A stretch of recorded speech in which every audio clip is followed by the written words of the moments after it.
Hola, soy el Dr. Eduardo Villela y esto es Sexed Podcast, tu podcast de educación sexual. El día de hoy vamos a hablar de la fisiología del orgasmo, o sea, cómo se da este evento a nivel cerebral, a nivel hormonal y a nivel genital. ¿Okay?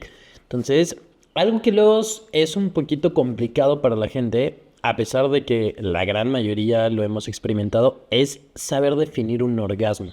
Y es muy interesante cuando se le pide a los pacientes, o si lo quieren hacer ahorita, que estén manejando, haciendo ejercicio o lo que sea, de definir en sus propias palabras qué es un orgasmo, qué es lo que sienten, cómo es la experiencia, cómo ha ido cambiando a lo largo del tiempo. Y si pudiéramos tener todas estas definiciones y compararlas, sería bastante interesante ver cuál es la vivencia de cada uno.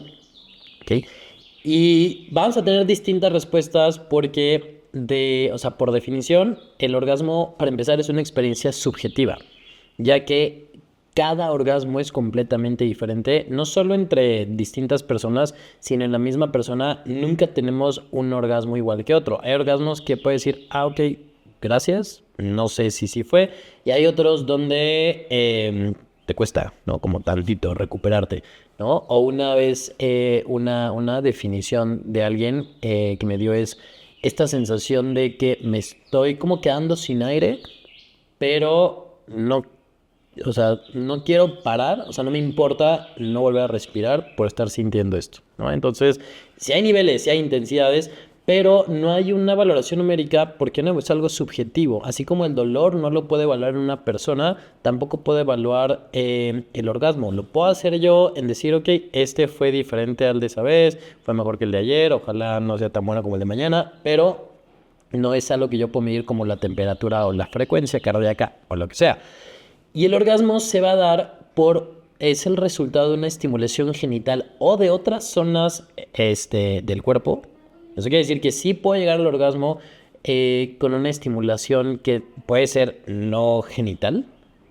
Y pensar que solamente llego al orgasmo por una estimulación genital limita muchísimo la experiencia erótica, y que biológicamente está compuesto por contracciones que son involuntarias, que se originan en el perine, que es la zona del piso pélvico, y por la liberación de ciertas hormonas y neurotransmisores a nivel cerebral. Entonces, para poder llegar al orgasmo, tiene que haber para empezar, deseo, ¿no? Porque el orgasmo es parte de la respuesta sexual. Tiene que haber deseo, tiene que haber motivación, tiene que haber excitación, tiene que haber este proceso de meseta donde los estímulos sexuales son adecuados y se mantienen, y se cruza un umbral donde al llegar al otro lado se desencadena toda esta respuesta cerebral, hormonal y muscular.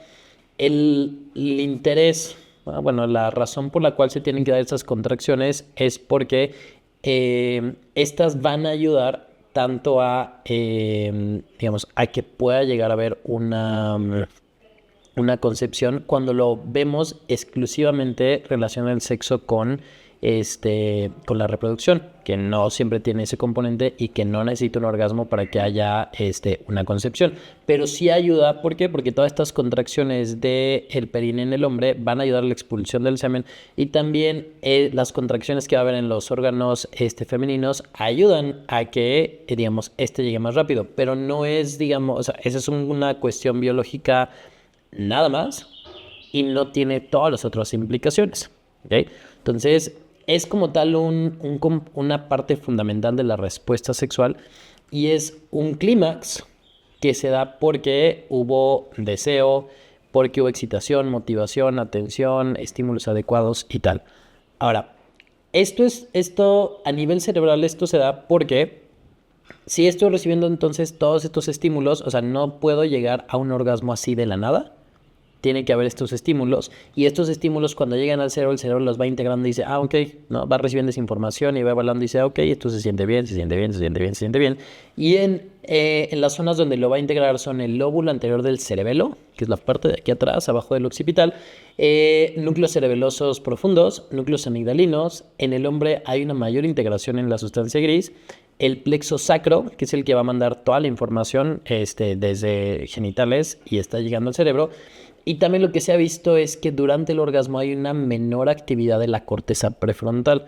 Y la corteza prefrontal es la parte como más nueva del cerebro que tenemos los seres humanos, que nos distingue de los animales, que es toda la parte de aquí adelante, que es la que nos inhibe, ¿no? Y nos ayuda a controlar impulsos, deseos, que no la tienen los animales. Si se cae algo de comida, un animal lo va a comer. Si se cae algo de comida, pues no necesariamente lo voy a comer. ¿Por qué? Porque la corteza prefrontal me está diciendo no hagas eso. Cuando yo tengo un orgasmo, se inhibe esta inhibición y entonces por eso puedo sentir más. ¿Sí? Entonces todas estas zonas en conjunto, cuando reciben esta información, es lo que va a desencadenar la respuesta química de decir, ok, wow, ok. Sí puede llegar a ser que si tengo un problema en estas zonas, que pueda haber un problema en orgasmos. Sí, también la anorgasmia es una de las disfunciones sexuales más comunes, que no es lo mismo que no tenga deseo. Simplemente significa hay deseo, hay excitación, hay todo, pero no logro llegar. ¿Okay? Porque si están bloqueadas por algún proceso vascular, alguna masa, algo que esté bloqueando estas zonas, puede no presentarse. Y sí ha habido en la literatura médica casos raros de que estas zonas se prendan de la nada y que puedan producir orgasmos espontáneos. Sí, es algo muy, muy, muy raro. Es algo que, o sea, sí hay artículos de casos muy esporádicos y obviamente hay un caso en Grey's Anatomy porque la televisión, pero sí puede llegar a pasar, ¿ok? Porque a fin de cuentas el cerebro tiene zonas y son como botoncitos. El botoncito que tú aprietas es la respuesta que vas a tener, o el botón que tú bloquees es una respuesta que ya no se va a ver. Ahora, a nivel hormonal, todas las sustancias que tenemos en el cerebro pueden funcionar de manera o positiva o negativa. Y es que hay que entender al cerebro como estimuladores e inhibidores. Hay sustancias que producen que se dé una respuesta y hay sustancias que bloquean. Y no solamente en una cuestión de integración de estímulos sexuales, sino en todo.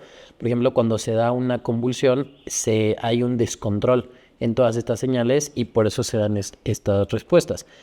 ¿Qué funciona en la estimulación sexual de manera positiva? La oxitocina, la prolactina, en algunos niveles y muy bajo el cortisol, la adrenalina, noradrenalina y la acetilcolina. Son neurotransmisores y hormonas que al irse liberando, como que van sumando a que si lleguemos al umbral y entonces se desencadena el orgasmo. ¿Qué van a producir un bloqueo? La serotonina, los opioides y en cierto nivel también la dopamina tiene ahí un componente que aunque sí es el neurotransmisor que nos va a dar el placer, también puede bloquear, porque si ya estoy teniendo placer, y lo mismo con la serotonina, que es la que me hace sentir bien, si ya tengo esto, entonces bloqueo esta señal. ¿Okay? Ahora, ¿el orgasmo masculino y el orgasmo femenino son iguales? No. ¿Por qué? Porque nuestro cerebro no es igual, nuestro comportamiento sexual no es igual. El orgasmo masculino puede ir acompañado de la eyaculación, pero no es necesario. Estamos acostumbrados a que vayan de la mano, pero ¿se puede tener un orgasmo sin que haya eyaculación? Sí. Y también puede haber eyaculación sin que haya un orgasmo, también. El tema es que, digamos, se pueda tener ambas o que haya alguna de las dos sin que haya un malestar en la persona, ¿no? O sea, si logro tener un orgasmo sin eyacular, está bien, qué bueno, ¿cómo lo hiciste? ¿No? Y el tema es, se puede hacer una eyaculación porque incluso la eyaculación puede se puede, digamos, provocar de otras formas sin que haya un estímulo sexual que me esté desencadenando esta respuesta, ¿ok?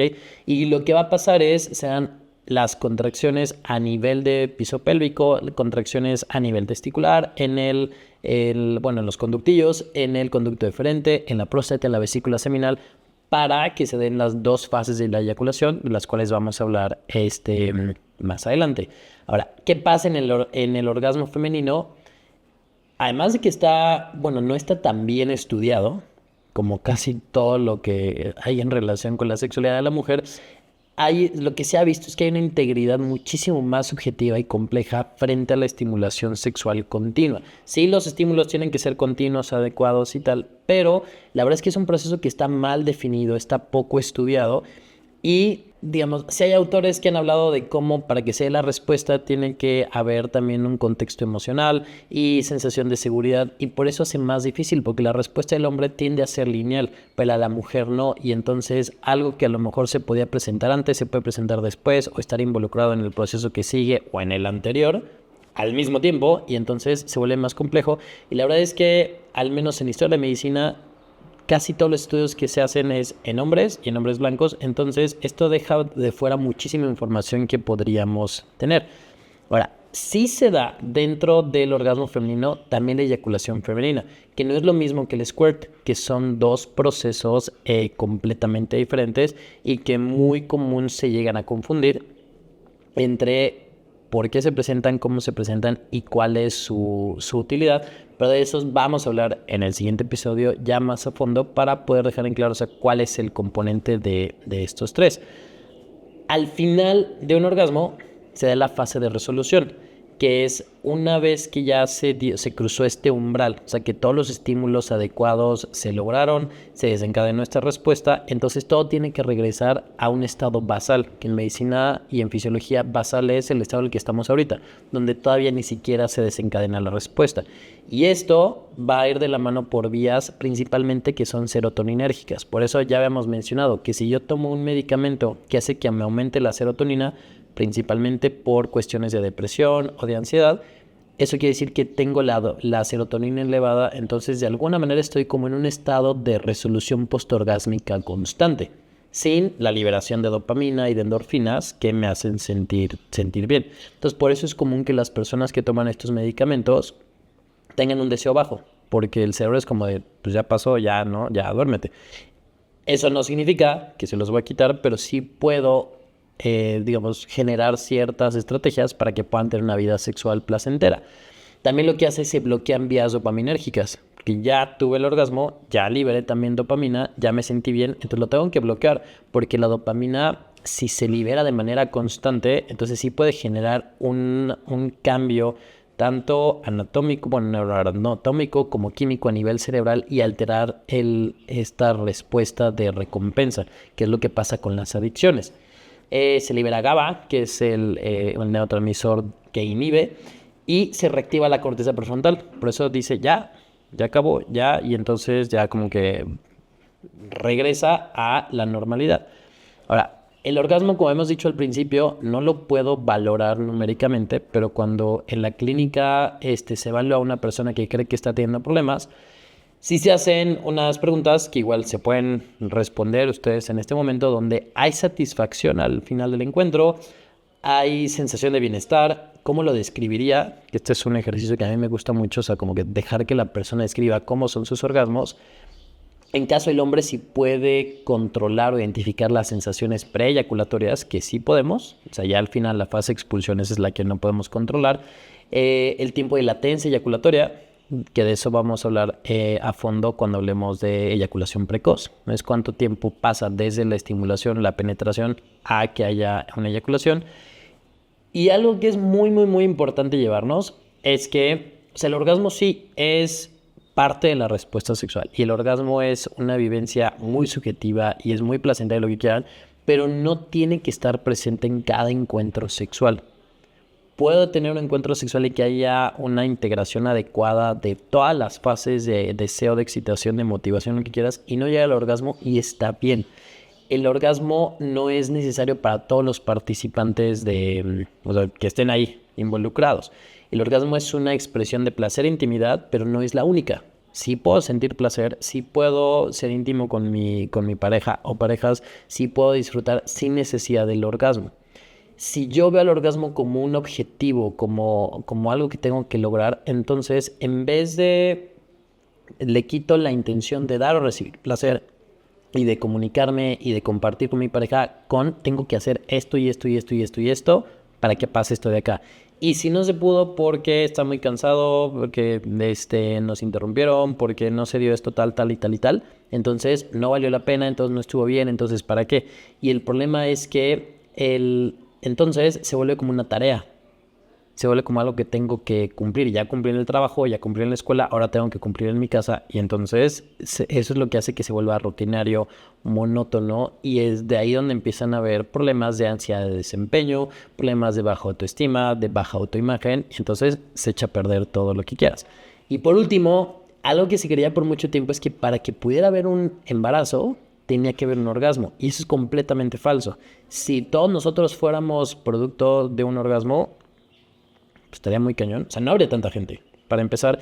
Y el problema de eso es que hasta no hace tanto tiempo, en distintas partes del mundo, después de a una víctima de abuso sexual que se embarazaba, la acusaban de como se embarazó, seguramente tuvo un orgasmo, y si tuvo un orgasmo sí lo disfrutó, entonces no era una violación, entonces no procedía. Y eso sí es algo que todavía pasaba hasta hace unos 20, 30 años en partes del mundo. Entonces no es necesario que haya un orgasmo para que haya un embarazo.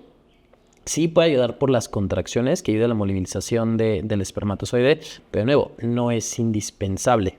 ¿Okay? El orgasmo, a fin de cuentas, es una experiencia única cada que lo tengo, ya sea conmigo mismo, con otra persona o personas o en distintos contextos, que sí se puede disfrutar, sí se puede valorar, sí se puede apreciar, sí se puede buscar, pero si dejamos de verlo como lo único que tengo yo que buscar o hacer en cada encuentro, se aprende a vivir muchísimo mejor cada encuentro, cada experiencia, cada pareja, cada vivencia.